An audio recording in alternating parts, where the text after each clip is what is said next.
The war was World War One, 1914 to 1918. Do you know which events the dates below refer to? 4th July 1776. America got independence. 17th December 1903. Wright brothers made their first flight. 6th August 1945. Hiroshima Day. 30th January 1948. Mahatma Gandhi was assassinated. 12th April 1961. Yuri Gagarin became the first human that orbited the Earth. 20th July 1969. Neil Armstrong became the first human that set foot on the moon. I spotted it in a junk shop in Bridport, a roll-top desk. The man said it was early 19th century and oh, I had wanted one, but they were far too expensive. This one was in a bad condition. The roll top in several pieces, one leg clumsily mended, scotch marks all down one side. It was going for very little money. I thought I could restore it. It would be a risk, a challenge, but I had to have it. I paid the man and brought it back to my workroom at the back of the garage. I began work on it on Christmas Eve. I refers to the narrator of this story. Spotted it means found out. I saw. In informal language, we use instead of saying I found it, I spotted it, we can say. In a junk shop and where Bridport, that is in Britain. The man said it was early 19th century. It was antique, means a very old one and made of oak. I had wanted one, means the narrator wishes for that kind of one but it is very expensive. That's the reason so far I never bought this kind of roll top desk. But this roll top desk is nothing but a writing desk, is bad condition. This top desk, this roll top desk is in bad condition. The roll top in several pieces, one like clumsily mended, scotch marks means burn marks all down one side. It was going for very little money. Going for here means selling for. I thought I could restore it. I could restore means I can repair it. It would be a risk, a challenge, but I had to have it. I paid the man and brought it back to my workroom at the back of the garage. I began work on it on Christmas Eve, before the Christmas day. And he was trying to repair it because it was a little bit damaged. There were burnt marks and everything. So he was going to repair that. I removed the roll top completely and pulled out the drawers. The veneer had lifted almost everywhere. Veneer means a thin layer of plastic or decorative wood on the furniture. It looked like water damage to me.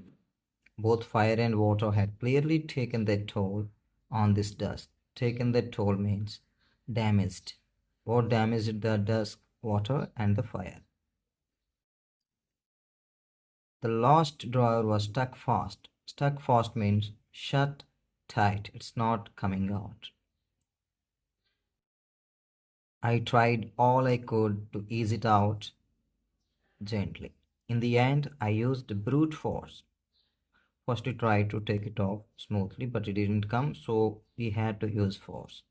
I struck it sharply with the side of my fist, and the drawer flew open to reveal a shallow space underneath, a secret drawer. There was something in there. I reached in and took out a small black tin box. Cello taped to the top of it was a piece of lined notepaper and written on it in shaky handwriting. Jim's lost letter, received January 25th, 1915. To be buried with me when the time comes. I knew as I did it was wrong of me to open the box, but curiosity got the better of my scruples. It usually does. So the narrator found something in that. First, he did not want to open that, but because of curiosity, he had to open it. Scruples means feelings that make you hesitate to do something wrong. No, I should not open the letters for someone. It's not good manners like that, he thought, but curiosity made him open that letter. Inside the box, there was an envelope. The address read, Mrs. Jim Macpherson, 12 Copper Beaches, Bridport, Dorset. So that letter is to Mrs. Jim Macpherson, and address is also there. I took out the letter and unfolded it. It was written in pencil and dated at the top, December 26, 1914. It was written in pencil. Comprehension check. What did the author find in a junk shop? The author found a roll-top desk. What did he find in a secret drawer?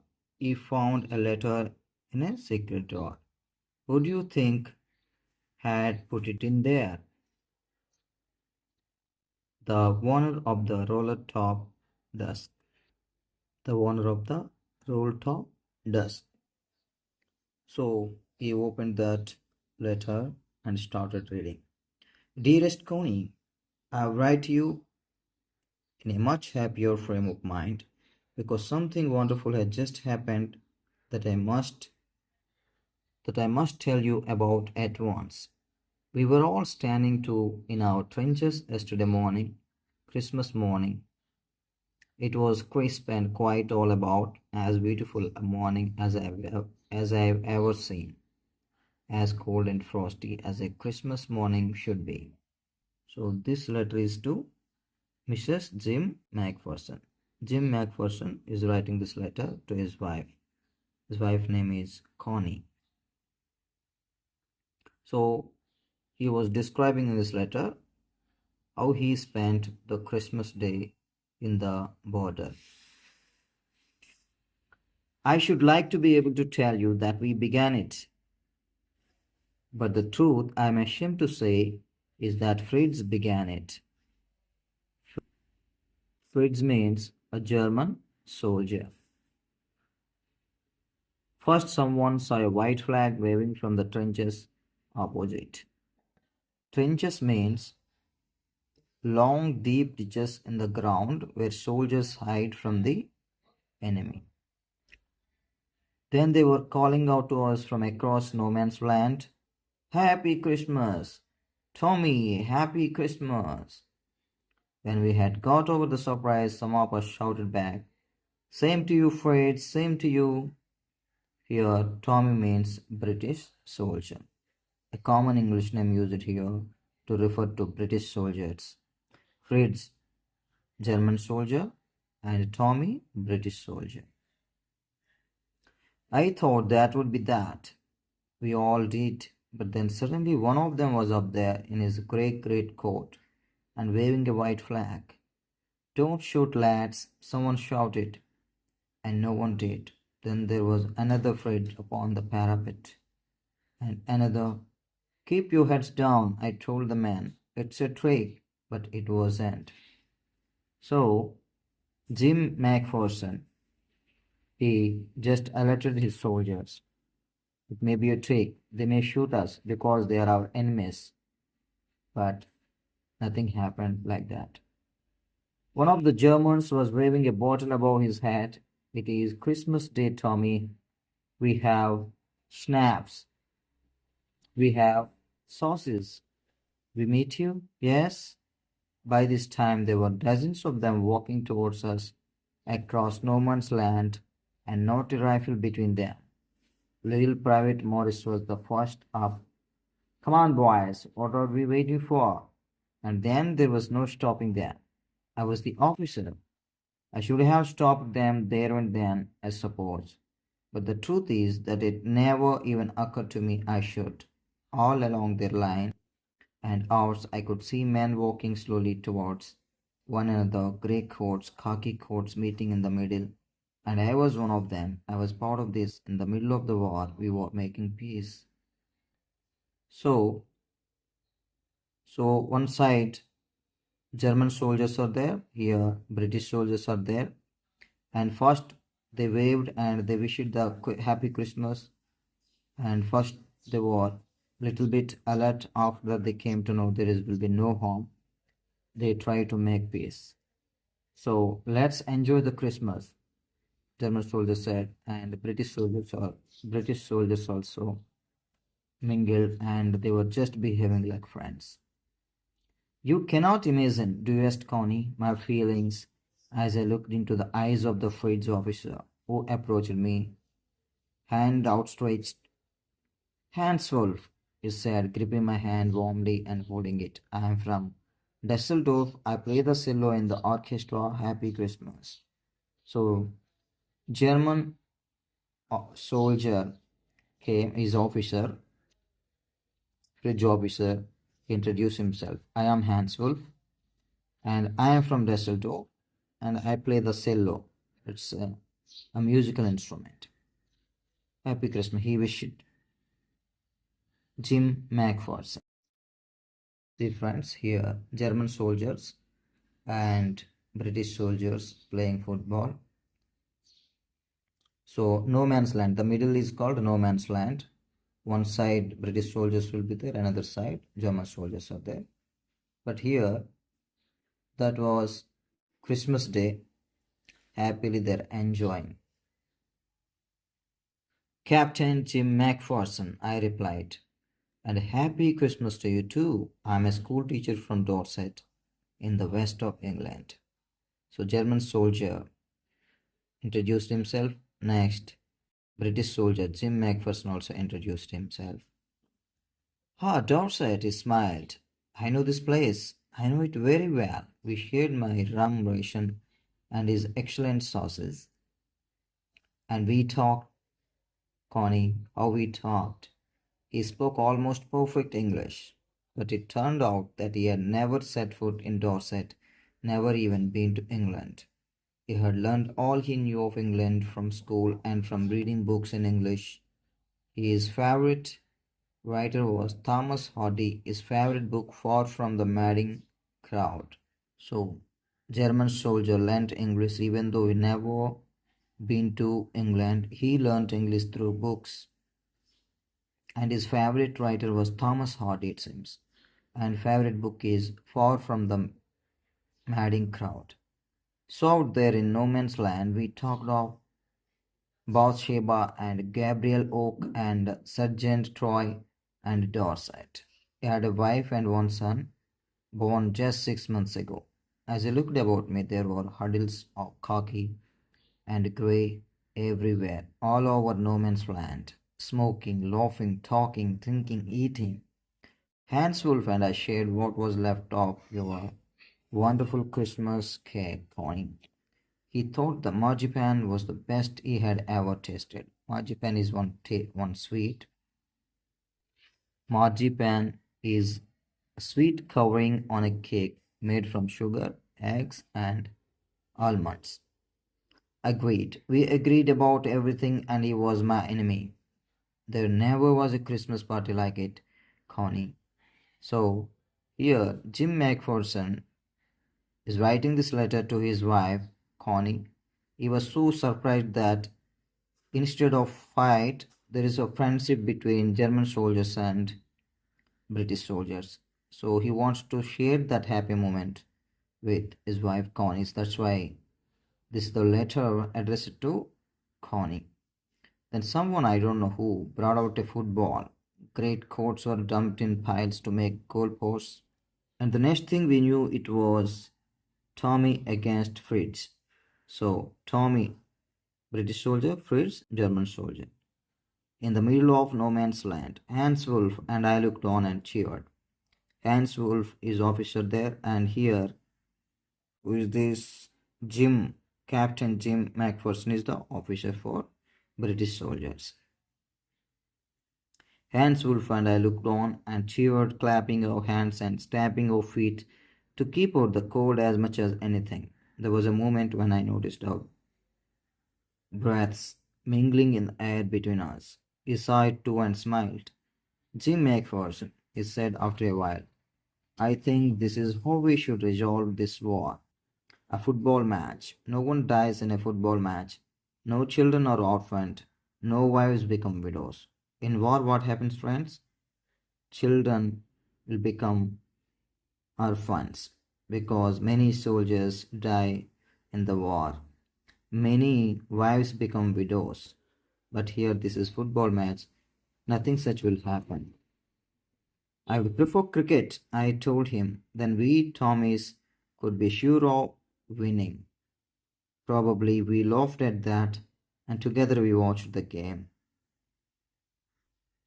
I would prefer cricket to football because we know cricket very well. Definitely, we will win the match. Like that, Captain Jim McPherson said. Sad to say, sad to say, Connie, Fritz won. So who won? German soldiers only won. 2 goals to 1. But as Hans Wolf generously said, our goal was wider than theirs, so it wasn't quite fair. The time came, and all too soon, when the game was finished, the schnapps, means German drinks, and the rum and the sauces had long since run out, and we knew it was all over. I wished Hans well and told him I hoped he would see his family again soon, that the fighting would end and we could all go home. I think that is what every soldier wants on both sides, Hans Wolf said. Take care, Jim McPherson. I shall never forget this moment, nor you. He saluted and walked away from me slowly, unwillingly. I felt. He turned to wave just once and then became one of the hundreds of grey coated men drifting back towards their trenches. So, German soldiers went back to their trenches. Uh, Trenches means ditches in the ground to hide from the enemies. That night, back in our dugouts, we heard them singing a carol and singing it quite beautifully. It was still nudged silent night. Our boys gave them a rousing chorus while shepherds watched. We exchanged carols for a while, and then we all fell silent. We had had our time of peace and goodwill, a time I will treasure as long as I live.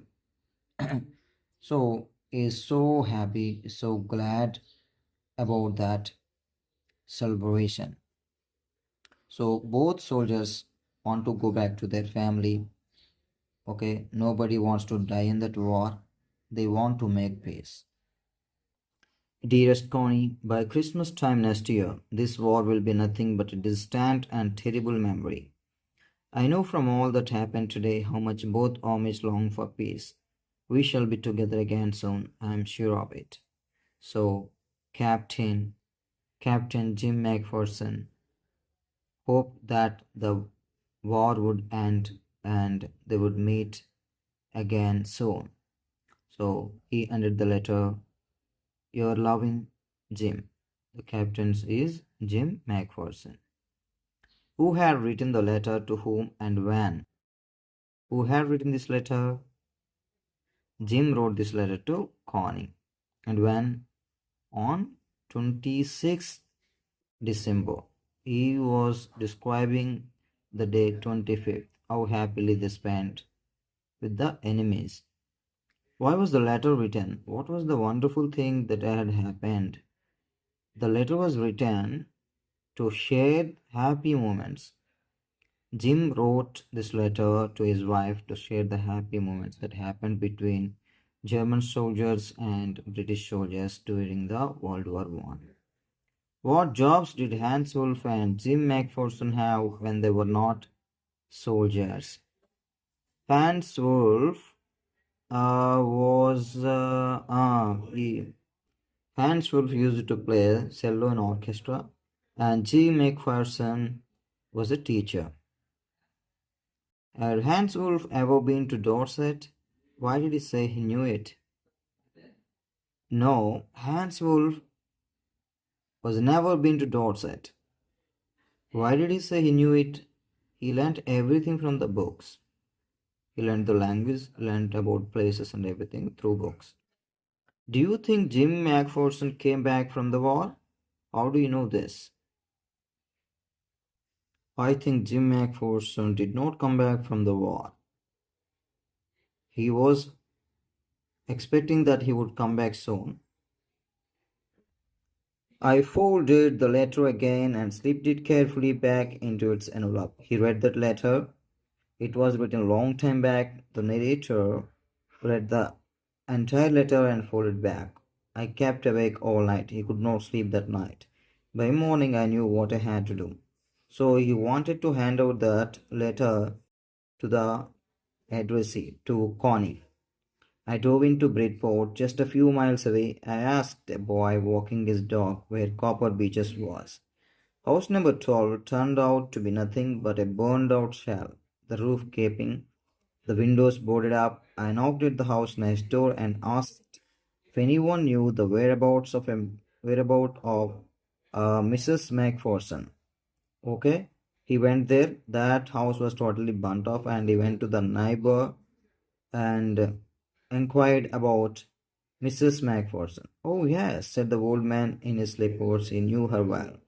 A lovely old lady, he told me. A bit muddle headed, but at her age she was entitled to be, wasn't she? 101 years old. Now, Connie is 101 years old. She had been in the house when it caught fire. No one really knew how the fire had started, but it could well have been candles. She used candles rather than electricity because she always thought electricity was too expensive. The fireman had got her out just in time. She was in a nursing home now, it told me. Burlington House on the Dorchester Road on the other side of town. The narrator came to know about Connie where she is living now, through her neighbor. Why did the author go to Bridport? Why did the author or a narrator go to Bridport to hand over that letter to Connie? How old was Mrs. Macpherson now? Where was she? She was 101 year old and she was in nursing home. I found Burlington House nursing home easily enough. There were paper chains up in the hallway and a lighted Christmas tree stood in the corner with a lopsided angel on top. He said I was a friend come to visit Mrs. Macpherson to bring her a Christmas present. I could see through into the dining room where everyone was wearing a paper hat and singing. The matron had a hat on too and seemed happy enough to see me. She even offered me a mince pie. She walked me along the corridor. Mrs. Macpherson is not in with the others, she told me. She is rather confused today, so we thought best if she had a good rest. She has no family, no one visits. So I am sure she will be only too pleased to see you. She took me into a conservatory with the wicker chairs and potted plants all around and left me. The old lady was sitting in a wheelchair, her hands folded in her lap. She had silver white hair pinned into a wispy bun. She was gazing out at the garden. Hello, I said. The other introduced himself. She turned and looked up at me vacantly. Happy Christmas, Connie, I went on. I found this. I think it's yours. As I was speaking, her eyes never left my face. Opened the tin box and gave it to her. That was the moment her eyes lit up with recognition and her face became suffused with a sudden glow of happiness. Suffused means spread. She was very happy to find that letter. She recognized the letter was from her husband. I explained about the desk, about how I had found it, but I don't think she was listening. For a while she said nothing, but stroked the letter tenderly with her fingertips. Suddenly she reached out and took my hand. Her eyes were filled with tears. You told me you would come home by Christmas, dear, she said, and here you are. The best Christmas present in the world. Come closer, Jim dear, sit down. The old lady mistook Arthur to her husband. She thought he was her husband. I sat down beside her and she kissed my cheek. I read your letters so often, Jim, every day. I wanted to hear your voice in my head. It always made me feel you are with me. And now you are. Now you're back, you can read it to yourself. Will you do that for me, Jim dear? I just want to hear your voice again. I would love that so much. And then perhaps we will have some tea. I've made you a nice Christmas cake, marzipan all around. I know how much you love marzipan. This beautiful story was written by Michael Marbargo.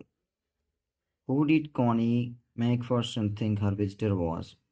She thought it was her husband. Which sentence in the next text shows that the visitor did not try to hide his identity. He introduced that he came there to hand out that letter, so he did not want to hide his identity.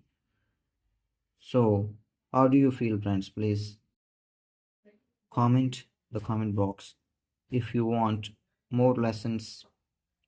Okay, if you are preparing for DSC, if you want me to upload more lessons, I will upload, friends. Please let me know, comment so that I like the video. Subscribe to my channel if you haven't subscribed yet, and your likes will give me more motivation more motivation, so I will be able to upload more videos. Thank you, friends. See you in the next video. Until then, bye, take care.